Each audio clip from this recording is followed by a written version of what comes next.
kenapa orang yang solat masih lagi dia buat lagi dosa, dia buat lagi maksiat? Sebab dalam solat dia belum ada keikhlasan.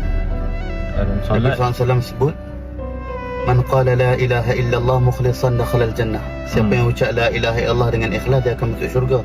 Sahabat tanya kat Nabi, wa ma ikhlas wa? Apakah ikhlas la ilaha illallah? Kata Nabi SAW, an tahjizahu an maharimillah. La ilaha illallah akan cegah satu orang daripada lakukan perbuatan-perbuatan yang Allah haramkan. Jadi salat pun macam tu juga. Allah beritahu, inna salata tanha 'anil fahsya'i wal munkar.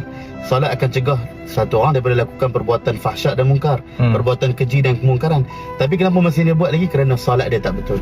Jadi kalau dia betulkan niat dia dan dia betulkan salat dia, sehinggalah datang ikhlas dalam salat dia, Allah akan jadikan salat dia sebagai asbab untuk dihindar daripada maksiat. maksudnya kalau betulkan niat tu maksudnya bukan solat untuk Yang pertama, kita salat untuk siapa? Kerana Allah.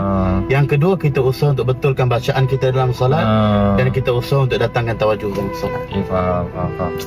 Jadi saya nak kena check lah salat saya. Ustaz pun nak kena check tak lah? Mesti ya. Allah Maha Kuasa makhluk langsung tu. Tak ada apa.